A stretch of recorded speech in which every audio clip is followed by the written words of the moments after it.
आजपासून उपोषण सुरू झालं का? हा संदीप भाऊ, काल सांगितलं होतं ना 9 तारीख सकाळी 9 वाजेपासून बसलोय मी. आता हे तुमची मुलं? हा मोठा, हा छोटा. त्या मिसेस आणि हे हा भाव आहे. बच्चू कडूंकडे हे गेले होते का? मी गेलो होतो तुम्ही गेले होते का मंत्रालयात? मंत्रालयात नाही, इथं ऑफिसला. दीपक चव्हाण माहीत असेल तुम्हाला, त्यांच्यातर्फे गेलो होतो, त्यांच्याकडे गेलो होतो. तुमचं काय नाव? अनंत महादूर रावते. तुम्ही यांचे कोण? ही आमची बावकीची. कुठं कुठं जमीन आहे तुमची, दाखवा. ठीक आहे पूर्णपणे. हे हा दिसतोय बांध घातले. हा पूर्ण आहे, पाण्या जेवढं आहे ना तेवढं सगळं. पूर्ण त्या खालून पूर्ण. पक्षी एवढा तिथून तर इथून आणि शेजारी खरात आहे.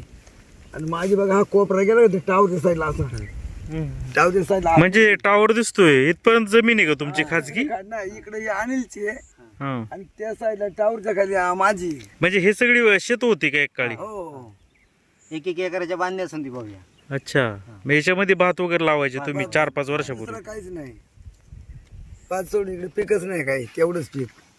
मग आता हा जो फडके बांधारा होता याचं बांधकाम चालू होतं तेव्हा तुम्ही काय हरकत करायचा प्रयत्न नाही आम्हाला केला? पूर्व सूचना दिलीच नाही. पाण्याचा प्रश्न सगळं वाटायचा आम्हाला वाटलं पाणी साठलं तर आमच्या जमिनीला पाणी भेटेल, पण ते उलट झालं. आम्हाला असं शंकाच माहितीच नाही, कळलीच नाही का एवढा वाढवलं आपल्या शेतात पाणी येईल म्हणून.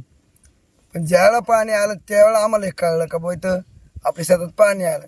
तसे काही आम्हाला कोणी पूर्व सूचना दिलेली नाही, त्याने मोजमाप घेतलं होतं का नाही. आम्हाला असं वाटलं मोजमाप घेऊनच चाललं असेल, आम्ही काय तो विचार केला नाही, मनात आणला पण नाही. ज्यावेळेला जमिनी गाडल्या त्यावेळेला आम्हाला कळायला लागलं का आपली जमीन तर पाण्यात गेली. मग त्यांनी माहितीने मोजमाप केलं का नव्हतं, किती जमीन जाते ना जाते हे असं त्यांनी विचारच केला नाही, म्हणजे आम्हाला तर कळू दिला नाही. त्यांनी काय माहिती दिली असं ते आम्हाला माहित नाही. तुमची किती एकर जमीन आता पाण्यात आहे? 2.5-3 एकर जमीन आहे. त्यात काय पिकं घ्यायची? त्यात भात होतं, भात शेती होती. किती दिवस पाणी असतं? ते पाणी आताच्या धरण झाल्यामुळं पूर्ण शेवटपर्यंत पाणी होतं. ऊक कमी झालं तर म्हणजे उन्हाळ्यात कमी होतं, उन्हाळ्यात कमी झालं, पण पावसाळ्यात जवळजवळ नाही. पावसाळ्यात 6-7 महिने असंच. नाही, मग ते गाडूनच राहते. म्हणजे भात पीक आम्हाला मिळू शकत नाही. मग ज्या वर्षी पहिल्यांदा ते हे 4 वर्षापूर्वी झालं ना, हा तिसरं 360 म्हणजे नाही का. मग पाणी तुमच्या जमिनीत आलं सगळं, मग काय तुम्ही कुठं तक्रार केली का? तक्रारीमध्ये आम्ही सुरुवातीपासून तक्रारी अनिलनं सर्व पाठपुरावा केलेले. आणि दरवर्षी तिथं आम्ही ते साहेब, खासदार, आमदार, तहसीलदार, पहिल्या वर्षी तलाठी, ग्रामसेवक सगळी मंडळी पहिल्या वर्षी येऊन गेली. सगळ्यांनी पाहणी केली. असं आम्ही आला काय ते करू आम्ही म्हणून असं सांगून आम्ही आपलं तेवढं मग गप राहतो ना, कारण ते करणार म्हणजे आपण काय तक्रार, कारण असंही होतंय. सुनील ना नाव तुमचं? हो. तर आता काय आहे तुमची मागणी? तर काय नाही आमची मागणी, आम्हाला न्याय मिळाला पाहिजे जलसंधारणाकडून. बाकी काय नाही, त्यांच्याकडनं न्याय मिळाला पाहिजे आम्हाला. वय काय किती आहे तुमचं? माझे 29 आहे. 29. म्हणजे डोळ्याने दिसत नाही का तुम्हाला व्यवस्थित? एका डोळ्याने दिसत नाही. 80% हँडिकॅप सर्टिफिकेट आहे माझ्याकडे. बर. बच्चू कडू काय म्हटले त्या दिवशी? बच्चू कडूंकडे माझे बंधू गेले होते. मी आपले दीपक चव्हाण तुम्हाला माहित असतील, उपाध्यक्ष आहेत ते, त्यांच्यातर्फे गेलो होतो आम्ही. त्यांना आम्ही सगळी फाईल दाखवली आहे. तेव्हा ते बोलले का बच्चू कडू साहेबांना भेटा, त्यांना पाठवा हे सगळे कागदपत्र, त्यांच्यातर्फे काही झालं तर होऊ शकतं नंतर. मग आम्ही कागदपत्र सगळे घेऊन गेलो होतो. नंतर दुसऱ्या दिवशी मंत्रालयाला भाऊ गेला माझा. 4 दिवस होता मंत्रालयामध्ये. त्यांची आणि बच्चू कडूंची भेट झाली होती. किती दिवस तुम्हाला असं फेऱ्या मारावं लागलाय? कलेक्टर ऑफिस संदीप असेल? भाऊ आता पूर्ण फाईल आहे माझ्याकडे. आता हा अर्ज दिलाय 5/7/2022. ह्याच्या अगोदर आले आहेत. आम्ही 4 शेतकरी आहेत. अनंत महादूर रावते, मोहन जुजाबा रावते. म्हणजे तुमच्या सोबत अजून 3 शेतकरी? आहेत ना, अजून 2 आहेत. अर्ज अजून दोघे. अनिल प्रकाश रावते. हे काय, हे तहसीलदारांना पत्र व्यवहार केलेलं आहे. पाहता नाही, मी काय म्हणतो, ठीक आहे ते दिसतंय फाईलीवरून, काय ते तपासण्यात काय अर्थच नाही.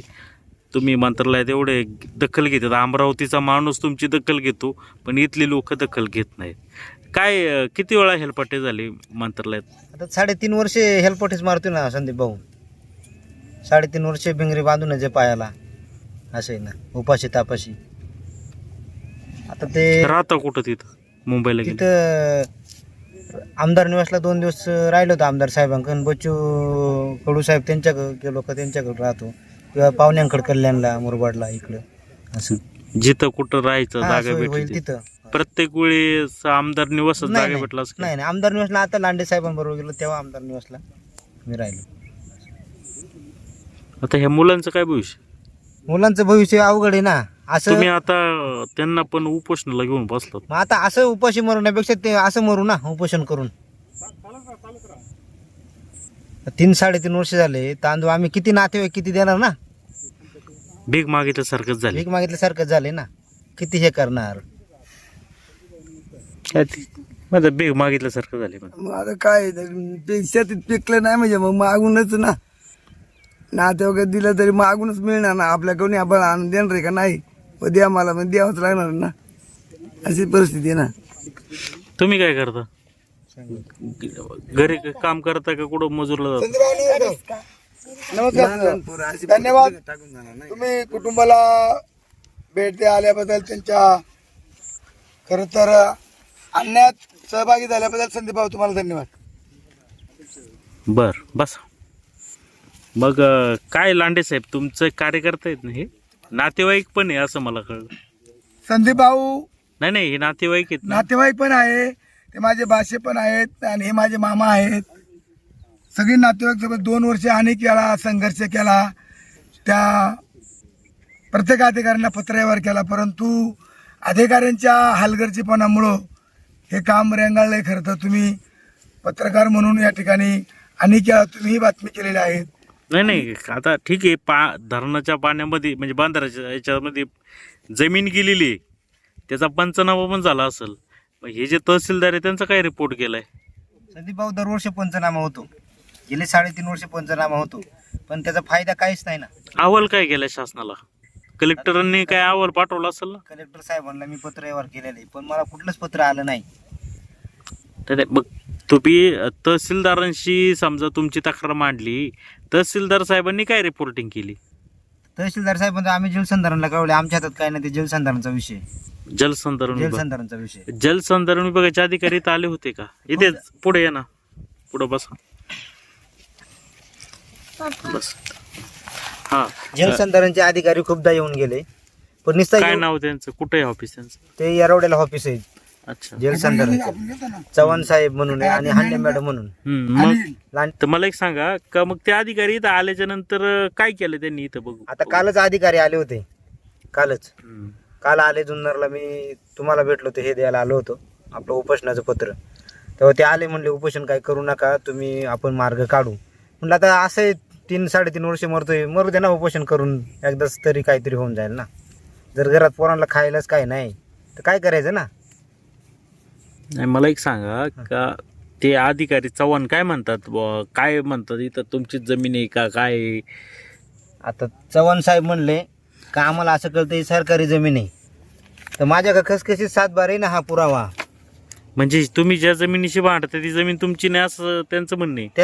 त्यांचं म्हणणं आलं. त्यांना रिपोर्टिंग गेले त्यांच्याकडं जलसंधारण खात्याकडं की या लोकांची जमीन नाहीये, ही जमीन सरकारी जमिनीमध्येच पाणी आहे, असं त्यांना रिपोर्ट गेलाय. म्हणून ते लोक अशी उत्तर देतात. आणि मग हे त्यांना दाखवलं का तुम्ही 7/12? दाखवले नाही. राहतं घर बी जाते संदीप भाऊ. आता पाणी कमी म्हणून हे राहतं घर. 3 वर्ष झालं मी गावात राहायला गेलो, 3.5 वर्ष झाले हे राहतं घर. अहो त्याची घरपट्टी संदीप भाऊ तो भरतोय आणि त्याला काय त्याची जमीन त्याला येऊ देत. पण म्हणजे तुम्ही ज्या घरात राहताय ती जागाच तुमची नाही असं शासनाचं म्हणणं आहे का? नाही, शासनाचं म्हणजे शेताचं नाही. त्यांना जलसंधारण खाते इकडं ते लोकांना असं रिपोर्ट आहे काही या कोण्या लोकांची जमीन जात नाही. त्यामुळे ते म्हणतात आम्ही हे वाढवलं धरण. ते म्हणतात आमची 7 फूट उंची होती, त्याने आम्हाला अजून 3 फूट वाढवायला आली. असं केलं. 6 फूट होती, 7 नाही 6 फूट होती, 7 फूट करायला 6 फुटाचं आता 9 फूट केलं. हा 9 फूट केला. असं काय 9 फूट केलं. बर मग आता 2 दरवाजे होतं, हम्म. ते दरवाजे यांनी गावच्या लोकांनी ते बंद करायला लावलं का दरवाजे ठेवू नका पाणी मिळणार नाही. त्यांनी ते दरवाजे बंद करायला लावलं. अधिक वर 3 फूट वाढवलं आणि झालं त्याच्यामुळे काय हा साठा वाढला गेला. म्हणजे हे धरणाचं असं बांधकाम होतं की खालच्या गावांना सुद्धा इथून पाणी देणार होते. असं त्यामुळे दरवाजे ठेवले होते, पण गावकऱ्यांनी ते दरवाजे लावून दिले लावून नाही. घ्यायचे. आणि ठीक आहे. नंतर मग उन्हाळ्यामध्ये यावर्षी ते लोकांनी सांगितलं आपण दरवाजा ठेवू आणि म्हणजे तुमची जमीन उघडी होईल, तुम्हाला उपयोगात येईल, गावाला पाणी भेटेल. पण गावच्या लोकांनी ते ऐकलं नाही. तिथं ते ब्रेकर मशीन आणून ते दरवाजा ठेवायचं नियोजन केलं होतं. तिथं मग नंतर एक कोण 4, 4:30, 5 4, 4:30 वाजता नंदू पानसरे तिथं आला, नंदूनाथा पानसरे, आणि सांगितलं का बाबा रे हे थांबवा, पाण्याचा प्रश्न आहे, थांबवा, आपण काहीतरी उपाययोजना करू. म्हणजे असं केलं का ते पाणी खाली सोडणार होते म्हणजे म्हणजे नाही का म्हणजे तुमच्या शेतात येऊ नये म्हणून ते पाणी अतिरिक्त सोडणार. काहीतरी आमचा दरवाजा ठेवणार. पण गावकऱ्यांनी काही विरोध केला त्याला. बरं, आता ह्या जमिनीमध्ये तुमची जागा जमिनीचा 7/12 आहे का तुमच्याकडे? हा 7/12 आमच्याकडे. तुम्हाला चिरे दाखवतो सगळं 7/12. मग ते शासनाचे लोक का कोणत्या आधारे म्हणतात का ही सरकारी जमीन आहे म्हणून? ते काय दादांचं 7/12 आहे, माझं तुमचं पण आहे. त्यांचं बी आहे, माझं बी आहे. मग ही लोक कोणत्या आधारे म्हणतात की ही जमीन तुमची नाही, ही सरकारी आहे म्हणून? मग त्यांना कोणी चुकीची माहिती दिली का? ग्रामपंचायतनी त्यांना ठराव दिला जेव्हा याच्या वेळेस बांधायच्या वेळेस, अगोदरच एस्टिमेटच्या वेळेस काय दिला असेल त्यांना. तहसीलदार साहेब एकच जणांचा विरोध आहे त्याच्यामध्ये. लय वाट पाहतो इथं. तुम्ही ये ना साहेबांना फोन केला, PI साहेबांना निघालोय म्हणतो. ते वातावरण नको साहेब तिकडे आहे, तुम्ही या लवकर. तुम्ही ते संबंधित अधिकारी आणा सगळे. त्याला काय होतं, आता मी तुम्हाला कालही भेटलोय. आता हे कसं होतं साहेब, हे पार तिकडे या या या या या. जलसंधारणचं म्हणणं काय आहे का आम्हाला सदर ग्रामपंचायतीने सांगितली की ह्या बंधाऱ्यासाठी कोणाची जागा खाजगी जात नाही. अगोदर ग्रामपंचायत जे होते मागच्या टर्मला त्यांनी सांगितलं का बाबा कोणाची जागा जात नाही. तर माझं एवढं म्हणणं आहे, उद्या कोणी काय सांगेल. ग्रामपंचायतीला काय माहिती का ही जागा जाती का नाही? मग अधिकाऱ्याने बी त्याची चौकशी करायला पाहिजे होती, मोजणी करून. आमचं म्हणणं एवढंच आहे, 3.5 वर्षाची आमचे नुकसान भरपाई आणि इथून पुढचा आमचा प्रश्न मार्गी लावला तर आम्ही उपोषण सोडणार नाही. आम्ही इथं बसलो तर आम्ही अजून गळ्या इतका पाण्यात जाऊन बसू, बुडून मरू. पण असं मरण्यापेक्षा आपलं उपोषण करून मिळालं कधी चांगलं. कारण हे आता हे असं चॉकलेट कसं कॅडबरी देतो बाळा रडू नको अशी तर 3.5 वर्ष आमच्या भोवती झालेली आहे. उतारा आहे क्लिअर कट. आणि मी त्या जलसंधारण ऑफिसला त्या मॅडम कोणत्या हांडे मॅडमना मी भेटलो होतो. त्यावेळेला मी स्वतः अनिला घेऊन गेलतो. नंतर तहसीलदारकडे मी सुद्धा काल घेऊन गेलतो. आणि अनेक वेळा आपण प्रयत्न केले, पण हे काम का होत नाही. आणि हे घोडं कुठं आणले, मला काय पुन्हा होतं हे करायचं नाही. परंतु माझं थेट फक्त अधिकाऱ्यानं माझा या ठिकाणी थेट आरोप आहे की अधिकाऱ्यांच्या हलगर्जीपणामुळं, अधिकाऱ्यांच्या चुकीमुळं हे फडके बंधारा बांधण्यात आला. फडके बंधारा व्हावा म्हणूनही आम्हीच मागणी केलेली आहे, कारण लोकांना पाणी मिळवा म्हणून. पण आम्ही असं नाही म्हणलं का 4 शेतकरी तुम्ही भूमिहीन करा. त्यांचं म्हणणं असं आलं, हा केटी बंधारा असल्यामुळं आम्ही पुनर्वसन करू शकत नाही किंवा भूसंपादन करू शकत नाही. अरे जलसंधारण मग त्याचं नुकसान होतंय, त्याचं काय? मग तो केटी बांधारा कोणी तोडला वगैरे मग? संदीप भाऊ, त्यांना लाज वाटली पाहिजे. हे पोरगा मगाशी पाण्यातून बाहेर काढले, ते पाण्यात बसले होते. मी म्हटलं साहेब येईपर्यंत तुम्ही या. हे चौघे बी पाण्यात होते.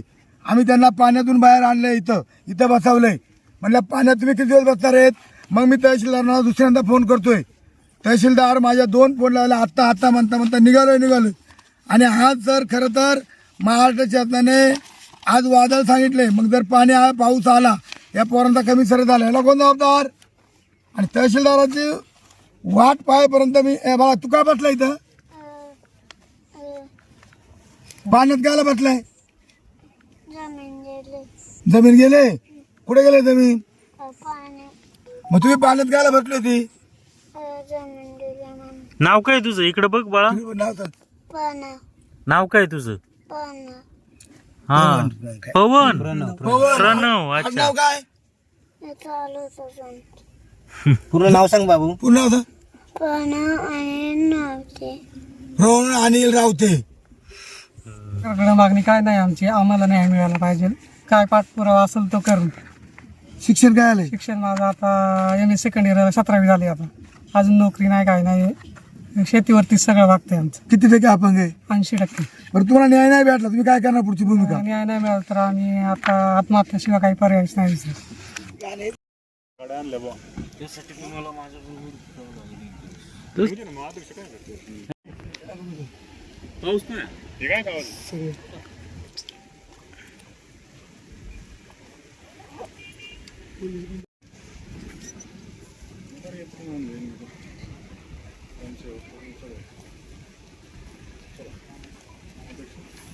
वादळ आले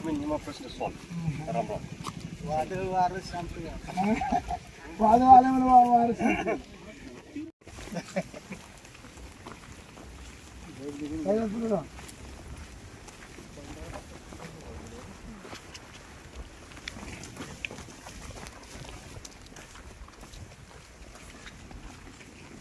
मग बरं आहे का?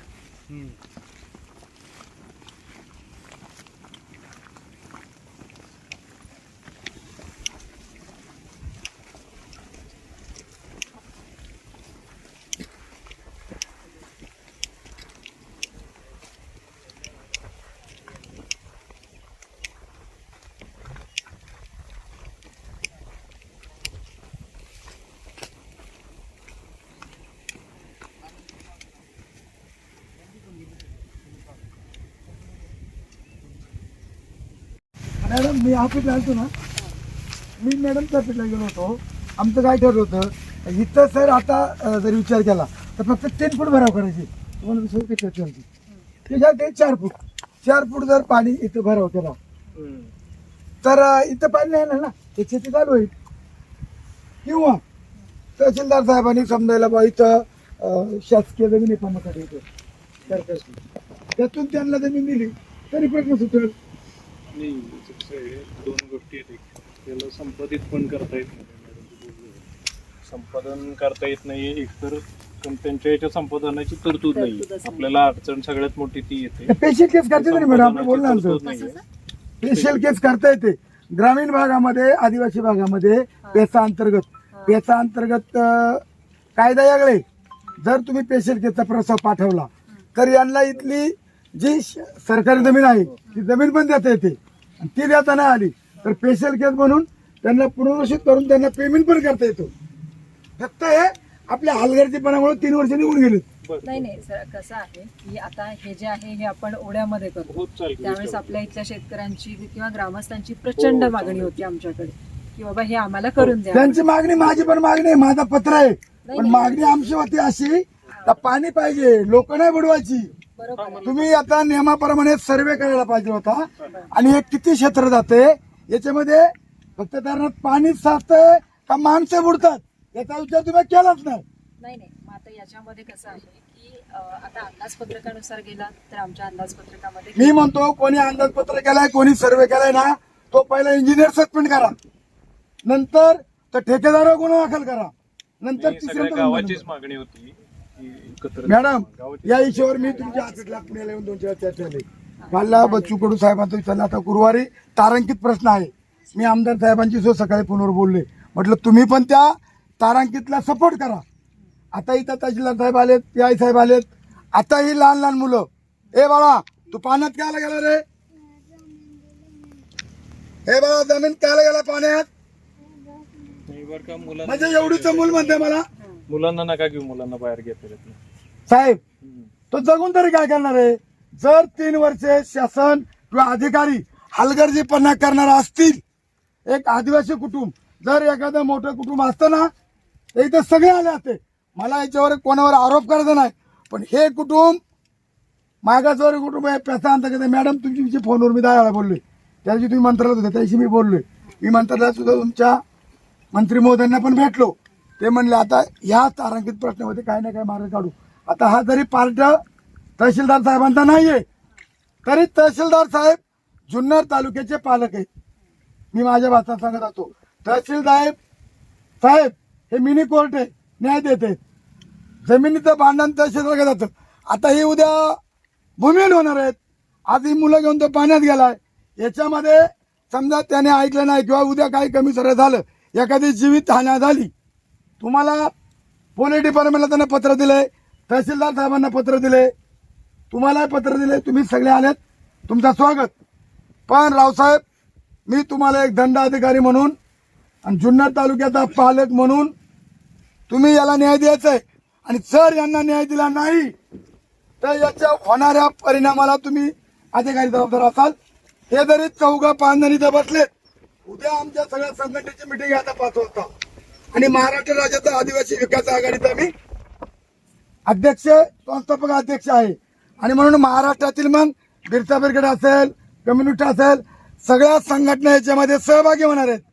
परंतु हे आंदोलन होऊ नको, हे कुठेतरी थांबावं, यांना न्याय मिळावं, हा प्रयत्न पत्रकार मित्रांनो आम्ही करतोय. आणि म्हणून मला दुःख साहेब या गोष्टीचं वाटतं का मॅडम 3.5 वर्ष झाली, किती पैसे लागणार आहेत तुम्हाला? मी बोललो होतो 20 लाख रुपये झाले हा भराव करायला, फक्त 3च फूट भराव करा, पाणी येत नाही. पण तुम्ही डबल त्याची उंची वाढवली. का वाढवली? आमच्या मागणीपेक्षा उंची वाढवली. माझा असा आरोप आहे ती उंची तुम्ही ठेकेदारासाठी वाढवली, त्याचे बंगले बांधण्यासाठी. काय त्याला गरज होती? पहिला एकदा झालता ना, पहिला झाला होता, मग त्याच्यात पाणी आमच्या गावाला पुरत होता. त्याला उंची वाढवायची गरज काय? त्याला वाढून पैसे भेटले. एक्स्ट्रा पाण्याची गरज नाहीये. हा, त्या दृष्टीनं गाव पण जगला पाहिजे आणि माणसं पण नाही मेली पाहिजे. त्या दृष्टीनंच त्यांनी सर्वे केला आणि त्यांनी असं एक पर्याय सुचवलाय की याला गेट, जे पूर्वी प्रस्तावित होतं गेट करायचं, ते गेट टाकायचं. म्हणजे त्या गेट मधनं पाणी एक्स्ट्रा जे होणार होतं ना, गेट होतं पूर्वी प्रस्तावित होतं सर. पूर्वी गेट होतं, हा पूर्वी गेट पूर्वी पण होतं, होतं. पूर्वी होतं. सर, गेट झाल्यावर उंची आपण वाढली- म्हणतात तसं पाणी काही जास्त एवढी गरज नाहीये का? हो, विनाकारण जास्त वाढवल्यामुळे जास्त झालेलं आहे. तसं जर आणि जास्त तसं जर यांच्या नसल भागात करायचं गोष्टी- साहेब, हा. नसल करायचं तरी भराव करा ना. आमचं क्षेत्र किती जाते? हे अशी पट्टी आहे सर. मग भराव जर केला तर याच्यात पाणी येत नाही. अरे बघा, 1 नंबर वावर, 2 नंबर वावर, 3 नंबर वावर, 4 नंबर वावर, आणि ते घर आहे कॅमेरावाले. खालचे वावर. त्या घरामध्ये गेल्यावरती माणसं दूर दूर, ही लहान लहान पोरं दूर दूर दूर दूर उडत होती. आपली पोरं जर अशी पाण्यात उभी राहिली किंवा घरात बुडाली, आपल्याला कसं वाटेल? समजा PI साहेब आहेत, तहसीलदार साहेब आहेत, तुम्हाला पोरं लेकरं आहेत, आम्हाला पोरं लेकरं आहेत. मला वाईट या गोष्टीचं वाटतं का शेवटच्या टोकाला असणारं हे गाडगर गाव आणि हा एक शेतकरी बायको पोरांसकट. ए बाळा, तुला न्याय भेटला, तुझं काय म्हणणं, काय करणार तू? नाही नाही नाही, तुला जर न्याय नाही भेटला तर तुझी भूमिका. सांगतात स्वतः की पाणी एवढी गरज नसताना वाढवलं गेलं. डायरेक्ट आत्महत्या पर्याय नाही ना. किती वेळा उपोषण ते करायचं? असंच होऊ मॅडम, नये. तो शेवटचा टेपलाय, त्याला मग अशी पाणी तुम्ही बाहेर काढले. मी त्यांना सांगितलं, मी रावसाहेबांची, मॅडमची, सर्व खाते प्रमुखांची चर्चा करतो. खरं तर PI साहेबांचा विषय नाही तर ते आले, किंवा आज खरं तर महाराष्ट्र शासनाने शाळेला सुट्टी दिली की आज आणि आज नशीब थांबायला इथं आता थोडासा पाऊस उघडलाय, आपली उभा नसता राहता. म्हणून माझी तुम्हाला विनंती मॅडम, मी तुमच्या हापीटला येऊन सुद्धा विनंती केलेली आहे. मी मंत्रालयामध्ये जो मंत्री महोदयांना विनंती केली आहे, आमचं आंदोलन आहे ना हे आक्रमक असेल. साहेब काय म्हणते? नाही, याच्यामध्ये आता म्हणजे मुद्दे मांडले. आमदार साहेबांचाही फोन झाला, बच्चू कडू साहेबांचाही फोन झाला त्याच्यामध्ये. तर मॅडमशी मी बोललो, त्या आधी ऑफिसलाच आल्या होत्या, तर त्यांनी साधारण असं सोल्युशन काढलेलं आहे की गेट, जसं ते म्हणतात की पूर्वी पण गेट होतं किंवा हे सुद्धा जेव्हा प्रस्तावित झालं तेव्हा त्याच्यामध्ये गेट होतं. थोडं जास्त पाणी साठवता येईल का अशा यानं ते गेट त्यावेळी त्यांनी बांधलेलं नाही. पण जर गेट टाकले, त्याला गेट टाकले तर पाणी किती ठेवावं हे आपल्या गावाच्या हातात राहील. म्हणजे यांच्या क्षेत्रात येणार नाही एवढं पाणी सोडून बाकीचं जे पाणी आहे ते आपल्याला गावासाठी पुरेसं वापरता येईल. त्या दृष्टीने गेटची एक तरतूद आहे. आणि गेट करून सुद्धा जर काही थोडंफार पाणी अजूनही जर राहिलंच किंवा थोडंफार अगदी वाटलं गावाला की थोडं जास्त ठेवलं पाहिजे, तर मग तेवढ्या भागात भराव करून त्यांना ती शेती उंच करून द्यावी. नाही गेट मी काय म्हणतो नाही, साहेब, गेट टाकलंच नाही ना कधी. नाही तुम्ही नाही गेटनं जरी पाणी सोडलं तरी पाणी काही इतकं पुरणार नाही. अहो फार पाऊस आहे नाही, इथे. आहे, त्यांनी लेवल त्याचा घेतलं. जर भराव जर झाला तर योग्य होईल. रावसाहेब, बाराव एकतर हा इको सेन्सिटिव्ह भाग आहे. एवढा मोठा मुरुम, एकाच एकराला 5 ते 7 हजार जो ब्रास अहो साहेब, मी काय एवढं सर आपण जे म्हणतोय सर 5 एकराला मुरुम टाकणं हे काही शक्य नाही. त्यांनी बघितलं साहेब, की काही काही ठिकाणी कोटीने रुपये खर्च होतात. नाही, इथं तशी- प्रश्न असा आहे रावसाहेब, धरणं आमच्या उशाला आणि कोरड आमच्या घशाला. मावळामध्ये बांधली धरणं, पूर्व भागात पिकतोय ऊस, आमच्या नशिबामध्ये वऱ्याचा भूस, तरी आम्ही खुश. नाही, हे जर 25,000 आमच्या धरणाचं पाणी नाही एवढं खाली मुरुम गेलं इथं तर आणणं शक्य हे नाही. पाणी कुठून भेटेल? त्याच्यापेक्षा गेट टाकले तर ते पाणी साहेब निघून साहेब, जातं. माझा विरोध आहे. व्यवस्थित निघून गेट जातं. म्हणजे नाही, त्यांना काय कारण बाबा वाटतं एक ते मिनिट, विचारा ना. आंबेगावला धरण बांधलं, आदिवासी बुडाली. माहिती आहे, सरांना माहिती आहे, चव्हाण साहेबांना. पण दरवाजा बसवायला माणसं बी लावली होती, पण गाव आणि आमचा संघर्ष झाला. काय होते, आता आम्ही गरीब शेतकरी गावाबरोबर काय संघर्ष करणार? सगळ्या गोष्टी गावाचं म्हणणं काय आहे, ती वास्तू बांधली ती तोडायची आमचं हे होईल. आता प्रयोग करून बघितला आपण दरवाजा. नाही प्रयोग झालाच नाही, कधी दरवाजा झालाच नाही ना. प्रयोग नाही, झाला झालाच कसं नाही. म्हणताय तुम्ही? नाही, दरवाजा झाला, चालू झाला आणि मग नाही पाणी आटलं तर प्रयोग म्हणायचं त्याला. दरवाजा बसवण्यासाठी झालाच नाही, बसवलंच पाठवले नाही होते. दरवाजा. नाही ते बंदर आहे ना, तिथं काहीतरी तोडकाम चालू होतं, गावकडे येऊन ते रोखलं. ते मॅडम माहिती आहे. गावाचा विषय नाही, आता तुमचा विषय आपण बोलतोय.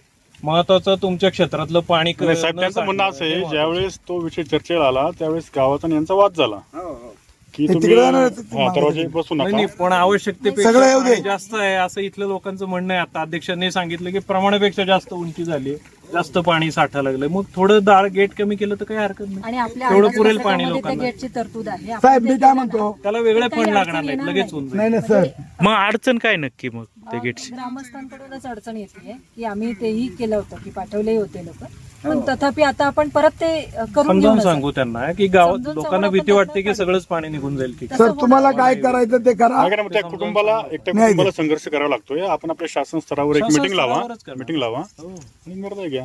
शासन स्तरावरच हा निर्णय होईल. आणि गेट करायला तयार आहे ते लेखी द्यायला तयार सर. आहे. गेट करतील, त्याहूनही जर गेट होऊन जर राहायलाच लागलं पाणी तर मग आपण मग त्या भराव तेवढ्या टाकून भागामध्ये आपल्याला भराव करून द्यायचं. सगळ्यात उत्तम म्हणलं ना मॅडम, भराव टाकणं उत्तम आहे. म्हणजे गावाची तक्रार नाही, यांच्यामध्ये वाद होतील नंतर. गाव म्हणणार हे करू नका. गावाला आपण समजावून सांगू अध्यक्ष, तुम्ही पण आहे, आपण आपण आहात सांगू सर, त्यामुळे होऊन ना. जाईल. आपण सांगितलं तर ऐकतील ना. तेवढं बघून आपण शेवटी त्या माणसाचं नुकसान त्याला आज असं थांबवावं लागलं. आज गाव येईल का मदतीला? त्याच्या घरात खायला कोण देणार? गाव नाही देणार ना. त्याचं त्याला बघायचं, त्याची शेती त्याला कसायची. त्यामुळे त्याच्या शेतातलं पाणी हटवणं हे सगळ्यात पहिला प्रश्न आहे. ते पाणी हटवणं हे दरवाजानेच गेटनीच होऊ शकतं हे तुमच्या टेक्निकली तुम्ही सांगितलं. वरिष्ठांचे बोललात का? त्यामुळे गेट करावं लागेल. बोलले सर. त्यांचं मार्गदर्शन काय वरिष्ठ नाही सर, काय होतं की आमच्याकडे भूसंपादनाची तरतूद नाही किंवा आपण जो म्हणताय भरावा तर याला खूप जास्त एक्सपेंडिचर लागतं. आणि आमच्या एस्टिमेटमध्ये जर गेटची तरतूद आहे तर आम्ही ते का करू नये. आणि ते जर केलं तर इकडे ह्या गोष्टी होणारच नाही, म्हणजे इथे पाणी येणारच नाही. येणारच आम्ही त्या लेवल्स घेतल्या, लेवल्सवरनंही फाइंड आउट केलं आहे, त्यामुळे ह्या गोष्टी होणार नाही. आम्हाला तुमचं सहकार्य हवंय, आपण त्या गोष्टी केल्या तर ह्या अडचणी येत नाही. नाही, मला असं म्हणायचं मॅडम, त्यांना पाठवून या इकडे या चला आपण मार्ग काढू. तुम्ही या इकडे, या पाण्यात या. आणि तेव्हा मग या इकडे. हे पोरी ऐकत नाही, मग मी त्याला बघा घेतली. मी आल्यामुळे त्यांनी मी आल्यामुळे त्यांना शांत केलं. म्हटलं गावसाहेब येतात. निसच आश्वासन आता 3-3.5 वर्षाला आश्वासनच राहिले सगळ्या गोष्टी. रुपये मदत नाही झाली तुम्हाला सांगतो. नाटक विषय किती अडलाय की तिथे गेट टाकायचं की भराव करायचं. साहेबांनी सांगितलं की आपण इथे गेट गेट टाकू. टाकायचं ते तुमचं तुम्ही टाका, आम्ही येणार बी नाही तिथे. कारण गावाचा आणि आमचा संघर्ष एकदा झालेला आहे. नाही, तो विषय शासनाचा आहे, त्यांचा विषय नाही तो. ते काही जर गेट टाकलं आणि पाणी खाली उतरलं तर तुम्हाला काय अडचण आहे? ते भरव बी टाका आणि गेट बी बसवा ना. साहेबांनी सांगितले ना, तुम्ही तसं करा. गेट टाकून जर भराव उरलं टाकलं काय? तर तुमच्या क्षेत्रात पाणी आणलं ते भरावचं पाणी असं करा. म्हणजे काय दोन्हीची आठ होईल ना. कम्प्लीट होईल. कारण कसं तसं म्हणलं का दरवाजाने एखादं सगळं भराव पाणी करा, नाही रिकेज कोण होणार. म्हणतात गेट टाका. म्हणजे पाऊस जसं जास्त दिसतं येतं, दिसतं. पाणी एवढं असं या भागातलं अति पाऊस असतो. दरवाजाने नाही कव्हर होणार. नाही, जेवढं कव्हर होत नाही तेवढं मग थोडा भाग आपल्याला भराव भराव करावा. टाकणार एवढं म्हणतो. मोठ्या प्रमाणावर आणि भराव राहिलेल्या 7 भागात एकर. भराव टाकणार. हा, उरलेले मोठे नावाचा श्री सुनील प्रकाश रावते, राहणार घाटघर, तालुका जुन्नर. विषय घाटघर नाणेघाट, तालुका जुन्नर येथे सिमेंट नाला बंधाऱ्याच्या बाबतीत उपोषण संपवण्याबाबत उपरोक्त विषयानुसार आपणास कळवण्यात येते की मौजे घाटघर नाणेघाट, तालुका जुन्नर, पुणे येथील जमीन गट नंबर 284 जमिनीचे नुकसान भरपाई मिळणे कामे माननीय तहसीलदार साहेब जुन्नर यांच्या मार्फत प्रकल्प कार्यालय घोडेगाव यांना प्रस्ताव सादर करण्यात आलेला आहे. तसेच आपल्या गटातील पाणी पातळी नियंत्रित करण्यासाठी बंधाऱ्यात अंदाजपत्रकानुसार गेट बसवण्याचे काम व आपल्या गटात भराव करण्याचे काम इत्यादी कामे अंदाजपत्रकातील तांत्रिक निकषानुसार धरणातील पाणी कमी झाल्यानंतर करून देण्यात येते. तरी आपण दिनांक 9/7/2024 पासून सुरू केलेले उपोषण मागे घ्यावे ही विनंती आपल्याला करण्यात येते. लिखित येते, ते दोन्ही आहेत. या ठिकाणी लेखी आश्वासन दिल्यानंतर हे उपोषण इकडे बघा.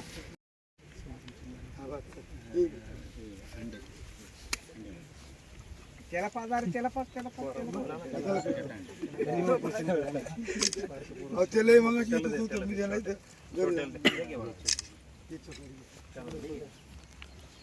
ते मगाशी आहे ना, ते ऐकतो तेवढं. हो, ते म्हणत आहे.